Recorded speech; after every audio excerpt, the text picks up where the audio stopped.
성도 여러분, 여러분은 경제적으로 어려워서 몇만 원 때문에 어려움을 당해본 적이 있으십니까?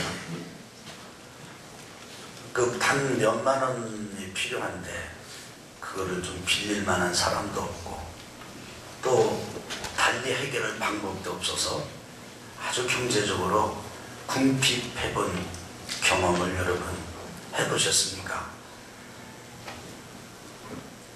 그리고 여러분 혹시 질병에 완전히 포로가 되어본 적이 있으십니까? 그렇게 활동하고 지냈었는데 몸도 마음도 마음대로 안 되고 아프고, 근데 내가 아프다고 얘기를 참 많이 했는데 이제 그런 얘기를 주변 사람들이 너무 하도 많이 들어가지고 면역이 돼서 내가 아프다고 얘기를 하는데도 그냥 별 반응이 별로 없는, 근데 나는 자꾸 아픈데, 이런 아픔 때문에 좌절하거나 절망해 보신 적이 있으십니까? 아니면 다른 사람들한테 사람 취급 못 받아본 적이 혹시 없으십니까? 뭐 요즘 사람들이 대놓고 사람 취급 안 하고 또 대놓고 뭐 비난하고 뭐 그렇게 하겠습니까? 그런데 겉으로는 친한 것 같은데, 그래서 평소에는 다 오고 가고 그러는 것 같은데 아주 결정적인 순간, 결정적인 자리에는 딱 빼놓고 소외시켜놓고 지내는 그런 경험을 여러분 혹시 당해본 적이 없습니까? 여러분은 그렇게 살고 싶지 않은데, 내가 바라고 원하는 것은 그게 아닌데 실제 내 삶은 내 바람이나 소망과는 전혀 다르게 엉뚱한 방향으로 흘러가고, 그런데 잘 되는 방향으로 흘러가는 게 아니라 잘 안 되는 방향으로 흘러가는, 그래서 일마다 꼬이는 그런 경험을 여러분 혹시 해보셨습니까? 그래서 바람 따로 현실 따로, 내가 원하는 것 따로 실제로 경험하는 것 따로, 그런 경험을 여러분 해보신 적이 있으십니까? 이 모든 걸 다 하나로 합치면요 바로 저주받고 귀신 들린 삶이 됩니다. 여러분 아시죠? 귀신이 정말 있고, 여러분 정말 아시죠? 저주받은 삶이 실제로 있습니다. 그런데 귀신도 한두 귀신이 아니라 7마리의 뭐 7 귀신, 그러니까 수없이 많은 어두운 영들의 공격을 받은 것인데, 그 주된 그런 어두운 영들을 분별해서 이야기하제도 7 귀신이나 되는 귀신 들린 삶을 사는 여자가 있었습니다. 이 여자는 경제적으로 뭐 그렇게 궁핍하거나 뭐 그런 사람은 아니었습니다. 그렇지만은 삶은, 생활은 원하는 대로 되는 여자가 아니에요. 사람들한테 기독교의 전통은 이 막달라 마리아, 이 사람이 어쩌면 창녀일지도 모른다, 이렇게 얘기도 합니다. 물론 우리 사복음서가 이 막달라 마리아가 7 귀신이 들렸을 뿐 아니라 창녀다 이렇게 딱 지목하는 구절은 없습니다. 그렇게 생각하는 사람도 있습니다. 그럴 만큼 어두운 삶을 살던 여자입니다. 그런데 이 사람이 한 남자를 만났습니다. 예수 그리스도이십니다. 이 예수님께서 이 여자 막달라 마리아에게서 7 귀신을 내쫓아 주셨습니다.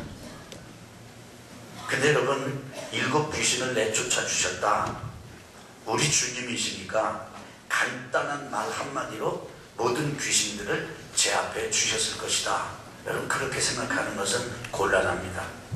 귀신은 그런다고 나가는 게 아니기 때문이죠. 예수님은 이 7 귀신이 들린 막달라 마리아에 대해서 2 가지의 아주 분명한 입장을 가지고 계셨습니다.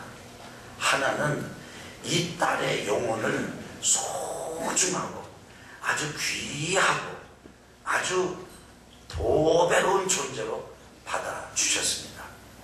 출신 지역이나 그 다음에 가진 거 못 가진 거 어떤 이런 소유의 어떤 기준에 따른 게 아니고요, 남자냐 여자냐 이거에 따른 것도 아니고 실제로 생활이 이러냐 저러냐 생활 수준 생활의 그 이런 걸 본 것도 아니라 단 하나, 이 땅에 하나님이 주신 생명을 부여받고 태어난 존재라는 사실 하나, 그 영혼에 대해서 우리 주님은 무한한 수용과 애정과 보살핌을 베풀어 주셨습니다. 이 막달라 마리아는 7 귀신 들린 삶을 살았고 험악한 삶을 살았기 때문에 누구에게 그렇게 깊은 수용을 경험해 본 적이 없습니다. 보살핌과 돌봄을 받아본 적이 없습니다. 아니, 누가 그렇게 수용해주고 돌봐주고 보살펴 주어도 그게 수용인지 보살펴 주는 건지 그렇게 자기가 잘 감각을 하지를 못했습니다. 그런데 본인이 느끼느냐 못 느끼느냐 이런 것을 본인의 감각을 훨씬 초월해서 예수님은 이 막달라 마리아를 아주 극진하게 받아주고 보호해주고 귀하게 여기고 그리고 소중하게 여겼습니다. 실제 생활이 어지러운 삶을, 험악한 삶을 살았던 이 막달라 마리아를 예수님께서 보시면서 이제까지 아주 귀한 집에서 아주 예쁘고 귀하게 태어나서 세상 풍파 한 번도 겪어보지 못하고 잘 단장하고 예쁘게 살아가고 있는 꽃 같은 그런 여인을 향해서 귀하게 보는 것보다도 더 귀하게 모든 여건과 환경과 처지를 떠나서 이 여자를, 이 여인을, 이 마리아를 우리 주님께서는 아주 귀하게 여기셨습니다. 동시에 이렇게 귀하고 사랑하는 딸 영혼의 이 영혼인 이 여자에게 틈을 타가지고 벌레처럼 먹고 기생충처럼 행복을 뽑아버리고 빼앗아가고 인생을 뒤 엉클어뜨려 놓고 뜻대로 안 되게 하고 어지럽게 살도록 만드는 더러운 귀신들, 원수마귀 사단과 악한 영들에 대해서는 예수님은 거룩한 무서운 분노를 가지셨습니다. 왜냐하면 그 딸을 소중하게 여겼기 때문입니다. 여러분과 저도 그렇지 않습니까? 누군가 우리 사랑하는 자녀를 괴롭히고 그렇게 한다면 그에 대해서 분노가 일어나잖아요. 우리 주님께서 그런 분노로 귀신들을 대적하셨습니다. 이 막달라 마리아는 살면서 누구에게 그렇게 대신 자기를 괴롭히는 존재를 밝혀내주는 사람도 없었거니와 그리고 밝혀낸다 한들 대신에다 자기처럼 그렇게 이상으로 싸워주는 사람도 없었습니다. 그런데 우리 주님은 막달라 마리아에게 그렇게 해주셨습니다. 예수님께서 귀신을 쫓아내주신 것입니다. 이 여인을 사랑해주고 보살펴주고 지켜주고 귀신을 쫓아내주었습니다. 이 막달라 마리아가 예수님을 만나고 난 후 예수님으로부터 받은 그 사랑 때문에 이 막달라 마리아의 심령 영혼에는 예수님이 아예 새겨지게 됐습니다. 막달라 마리아는 자기가 가지고 있는 소유, 자기가 가지고 있는 능력을 다해서 예수님을 섬기고 예수님을 돌봤습니다. 예수님을 잘 돌봐드렸습니다. 그 아주 깊은 섬세한 마음으로 예수님을 잘 보살펴드렸습니다. 그런데 이게 어찌된 일입니까? 그 예수님이 너무 어이없게도 너무 어처구니 없게도 너무 정말 허망하게도 3년 반이나 이상 데리고 길렀던 제자 중에 한 사람에게 은 20냥에 배신을 당했습니다. 팔렸습니다. 동족들은 또 빌라도에게 떠넘기고 빌라도는 또 떠넘길까 말까 서로 이렇게 공을 주고받듯이 예수님을 처리하다가 판결을 내서 사형 언도를 내리고 십자가에서 예수님이 달려 돌아가시게 된 것입니다. 여러분, 이 예수님은 다른 사람은 몰라도 이 막달라 마리아에게 있어서는요 너무 소중한 존재예요. 전부예요. 전부. 인생의 의미를 준 분이에요. 그리고 삶의 희망을 주신 분이에요. 아침에 일어나면 일어날 이유가 되신 분이고, 그리고 저녁 잠자리에 들면 편안하게 잠을 잘 수 있는 그런 근거가 되시는 분이었습니다. 어지러운 삶을 살고 무질서한 삶을 살던 막달라 마리아가 예수님을 만나서 성결해지고 거룩해지고 질서가 있어지고 깨끗해진 그런 삶을 살았습니다. 그야말로 이 막달라 마리아에게 있어서 예수님은요 그냥 심장처럼 새겨진 그런 분이었습니다. 그런데 그분이 십자가에 달려 돌아가시는 겁니다. 제자들 떠났습니다. 가룟 유다는 제 갈 곳으로 갔습니다. 그런데 이상하게도 예수님의 십자가 밑에는 마리아라고 한 이름을 가진 여인들이 떠나지 못하고 머물고 있었습니다. 예수님의 어머니 마리아, 그리고 이모 글로바의 아내 마리아, 그리고 막달라 마리아, 이 여인들이 예수님 십자가 곁에서 예수님이 죽어가는 모습을 지켜보는 겁니다. 그리고 예수님이 죽은 모습도 지켜봤습니다. 군병들이 와가지고 다리를 꺾어서 죽음을 재촉하려고 왔다가 꺾기도 전에 예수님이 돌아가셨다는 것을 알고 죽음을 확인하기 위해서 참으로 예수님의 옆구리를 쑤시던 그 장면도 지켜보았습니다. 여러분, 사람이 험악하게 죽는 것을 지켜보는 것도 고통스러운 일이고 쉽지 않은 일입니다. 그런데 죽임당한 시신이 훼손당하는 것을 보는 것, 그건 더더욱 아주 잔인한 일입니다. 그런데 이 막달라 마리아는 다른 마리아들과 함께 그 장면을 놓치지 아니하고 마치 눈에다 담듯이 우리가 카메라로 어떤 장면을 동영상 촬영을 하듯이 꼼꼼하게 지켜봤습니다. 예수님이 십자가에서 내려지고 무덤에 장사 지내는 것까지도 끝까지 쫓아가서 지켜보았습니다. 어디에 어떻게 장사되었는지 이 막달라 마리아와 여인들이 지켜보았던 것입니다. 안식일이 지났습니다. 그 이튿날 활동하는 새벽이 되었을 때 이 막달라 마리아는 이제 예수님이 묻히신 무덤을 확인하려고 돌보려고 나섰습니다. 이때 막달라 마리아의 마음은 그야말로 죽음입니다. 감상, 정서, 그 영혼 전부 죽음이 가득 차 있었습니다. 거기에는 어떤 희망도 어떤 의미도 아주 모질게 다시 일으켜 세웠던 삶의 꿈도 자리 잡을 수가 없었습니다. 죽음의 그 컴컴함에 깊게 사로잡혀서 무덤을 향해 가더니 막달라 마리아가 깜짝 놀랍니다. 왜냐하면 지진이 엄청나게 일어났기 때문에. 그리고는 하늘에서 천사가 나타났습니다. 무덤에 돌문을 옮겨놓고는 거기서 이 여인들을 맞았습니다. 나는 자네들이 뭘 찾는지 알아. 십자가에 달려 돌아가신 예수님을 찾으려고 왔지? 그렇지만 그 예수님은 다시 살아나셨느니라. 이렇게 얘기를 해주었습니다. 아마도 이 막달라 마리아는 그 이야기를 들었을 때 뻔히 벙벙했을 것입니다.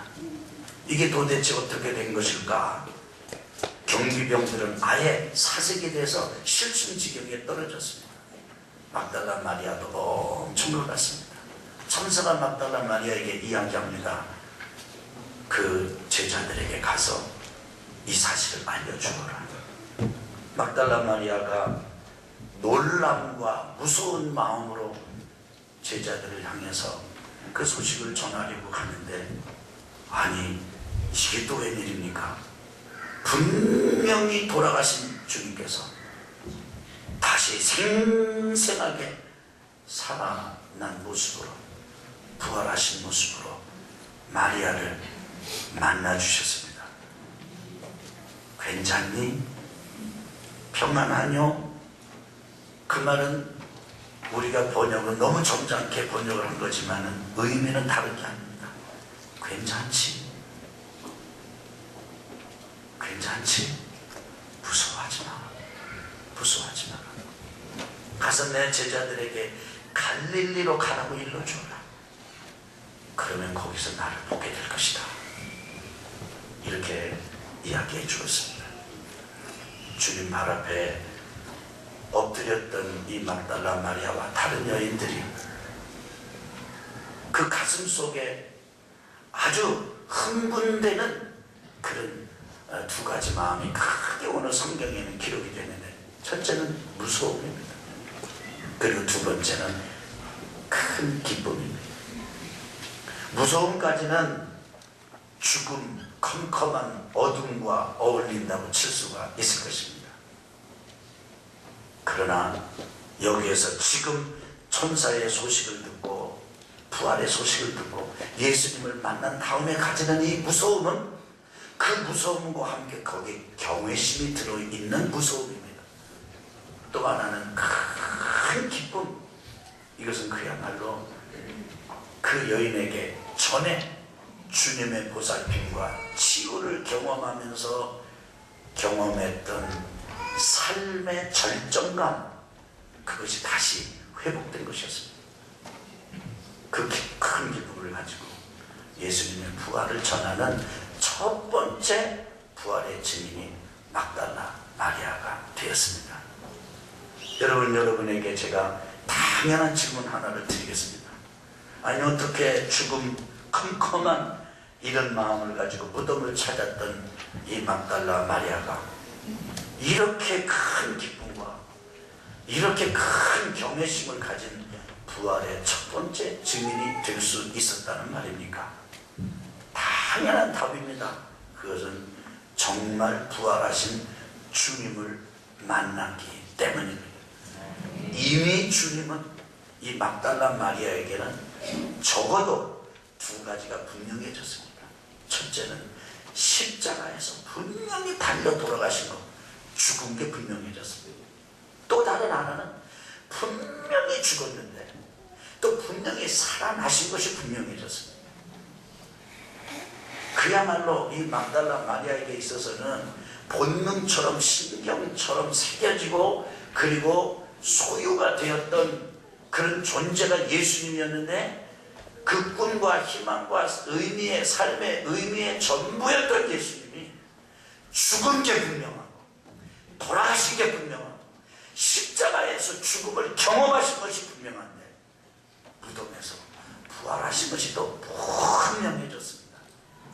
이 부활의 경험, 이것은 이 막달라 마리아에게는 교리가 아닙니다.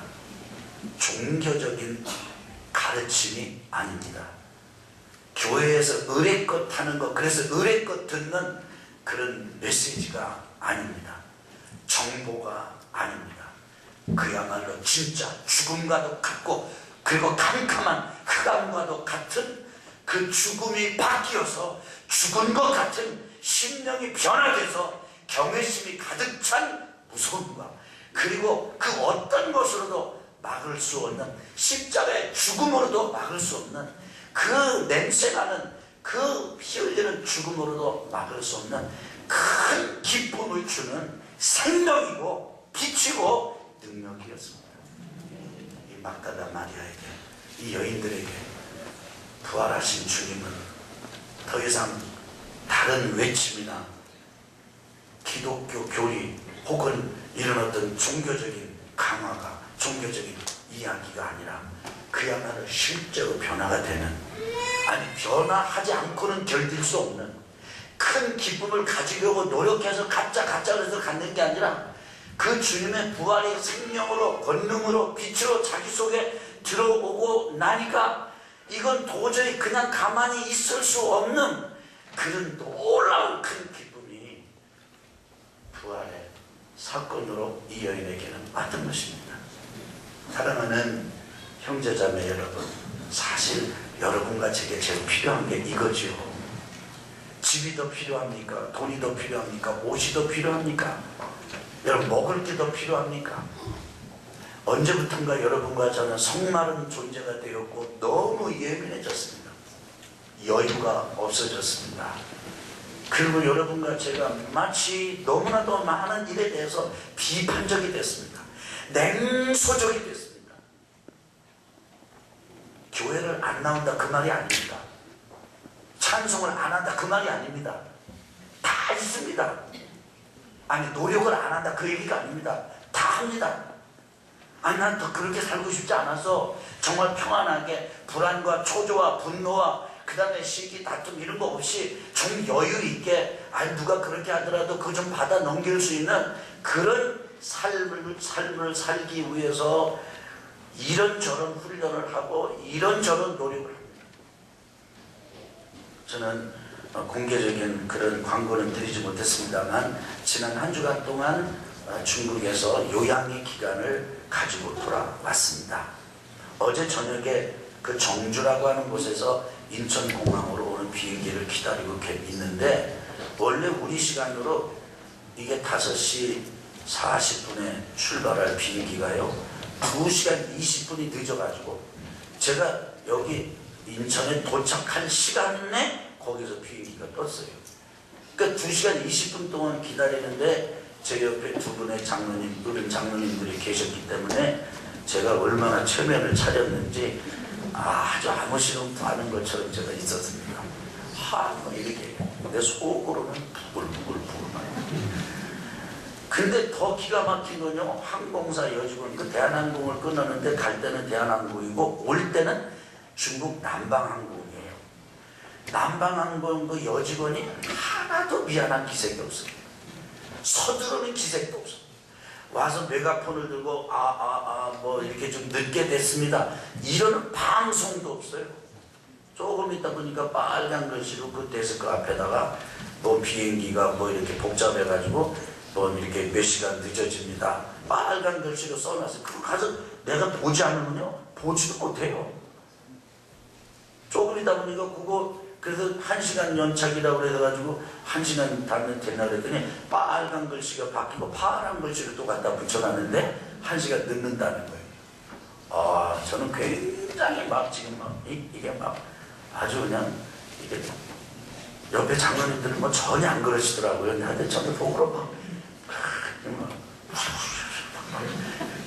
그런데 중국 사람들은요 잔뜩 있었는데 가서 항의하는 사람이 하나도 없어요. 물어보는 사람은 있는데 물어봐도 너무 진지하게 물어봐, 나이스하게 물어봐.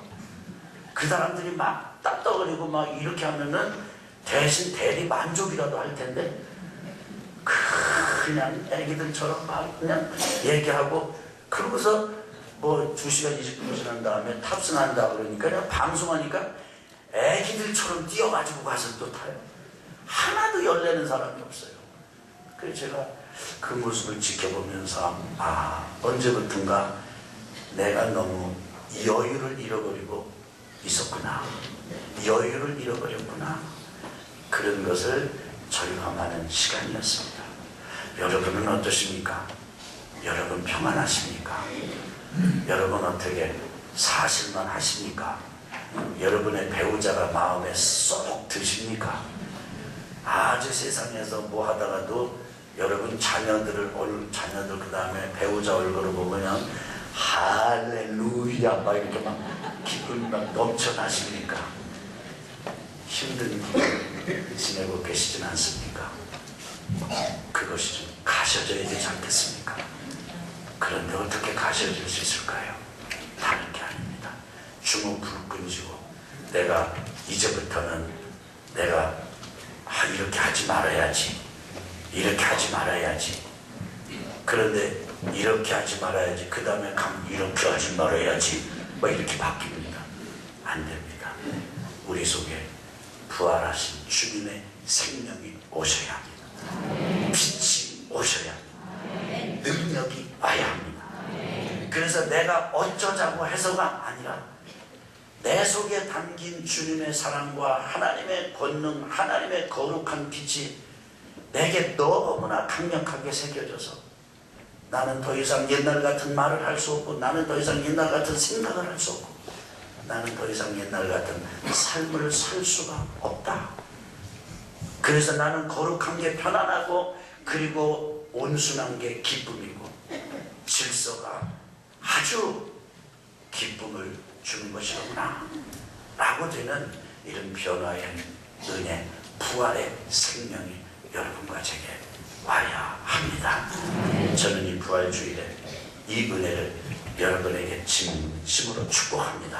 근데 이것은 막달라 마리아에게 일어났고, 그리고 수많은 믿음의 선배들에게 일어났고, 지금도 일어나고 있고, 여러분과 저에게도 일어날 수 있는 일이라고 저는 확신합니다. 믿습니다. 그래서 부활주일이 있습니다. 그래서 부활이 능력입니다. 그래서 부활이 권능입니다. 그래서 부활을 모르면 비참한 성도가 될 수밖에 없습니다. 부디 이 부활주일에 이 은혜가 여러분과 제 심령 속에 빛으로, 권능으로, 생명으로 임하게 되기를 주의 이름으로 축원합니다.